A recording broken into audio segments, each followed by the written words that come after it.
Hey, it's Gerald here again with another community spotlight on Guide to 575. I'm excited to come to you again with another community spotlight highlighting one of the many businesses and or organizations right here along the I-575 corridor. Of course, you know, I always say it's amazing the amount of things that exist just beyond the tree line of that highway that we all come up and down on a regular basis. Today, I have the privilege to join Libby here with the Woodstock Arts Center? Is it Center? Just Woodstock Arts. Oh, Woodstock Arts. Okay, I get it right though. And we're just having a good conversation, and we want to learn a little more about what they offer, how they started, what are some of the things that are going on. And she's already hinted that they have a load of things that happen through Woodstock Arts, and she's going to tell us a little more about it. So first, if you would just introduce yourself, what is your role with the organization? Yeah, so hi, I'm Libby. I am the marketing manager here. Okay. So I'm a department of one. We are small but mighty. Yeah. Okay. I get it. You see, we're on the same vein. Yeah, love it. And how long have you been with it? I'm actually a pretty new face. Okay. I just joined the team, but I actually found Woodstock Arts like 3 years ago. I started doing theater shows with them, and the job came up, and I was like, oh, I love this organization. It just makes sense.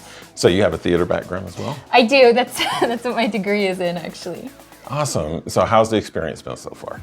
It's been really great. I had been living out in Buckhead, okay, and I was getting real tired of the city, and so my first couple of months here have been so great that I already live in Woodstock now. Oh, well, that's amazing. Well, it's certainly a growing community. Yeah. Now, one of the things you hinted on a few moments ago that I didn't even realize was just how much was connected to Woodstock Arts. So for our viewers and listeners, can you tell them a little bit about the various components that make up Woodstock Arts? Yeah, so we have 4 departments here. So the theater, which is where we are right now, we're in the theater building. Okay, right. And that is where we started. We started as a theater a whole bunch of years ago. Okay. And then the green is also ours, our event green. It's right across from Reformation, that beautiful space with the big stage. And then if you keep walking down that path, you will find the Reeves House, which is our art gallery and coffee shop. And then on top of all of that, we have our education department. So we are constantly running classes as well. Awesome. Now, what I didn't know that you just clued me in on was that the Reeves House was a part of everything, because I had been there not too long ago with an event that we do called 1 Million Cups, and someone presented there. And if you've not been to the Reeves House, it is a beautiful space with some amazing art, and they're very deep into the quality of the art that's there. So to now know that it's all connected is really an amazing thing, and I hope people take advantage of that. So what are some of the other activities that are on your calendar? Yeah, so we have a packed year. It is our 20th season, so it's our season of celebration. And we have locked and loaded. We should have over 400 events this upcoming year. So the next thing happening in our theater department, we have a play opening in 2 weeks called Cry It Out. And it's a play about moms who just had babies, and they're coming to terms with the reality of being home with a newborn and what that looks like. So you mean it's not all fun and games? Some of it is, yeah. Okay. But it's a comedy, but it has some dark edges, but it's so good. Also, and when does that start? That's going to open August 19th and run through September 4th.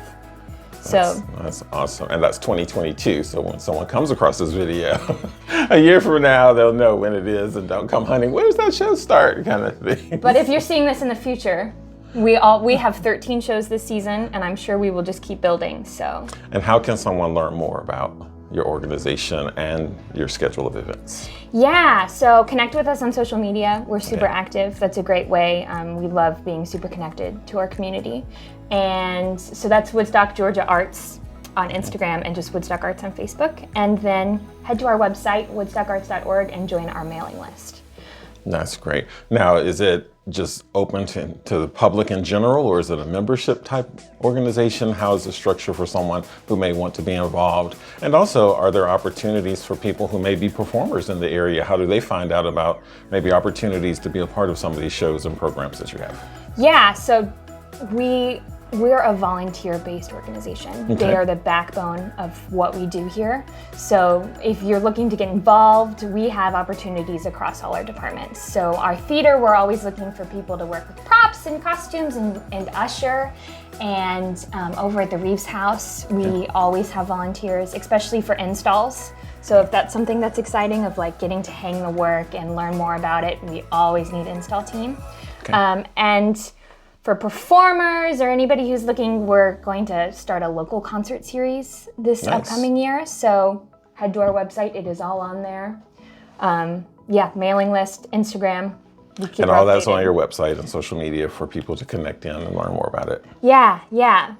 Well, that's great. And how long has it existed? Because that's one of the things, what is a little bit of the history of how long the Woodstock Arts organization has been around? Yeah, so we started as Town Lake Arts Center. Okay. And we were down the road a little bit in like a tin building, and we were just a theater. And then after a couple of years, we moved to this building, and we expanded. We now have the Lantern series out on the Green, which is our concert series that focuses on bringing international culture to our community. And then the Reeves House is just 1 year old. It just turned 1 year in March. Yeah. And we were Elm Street Cultural Arts Village for a long time.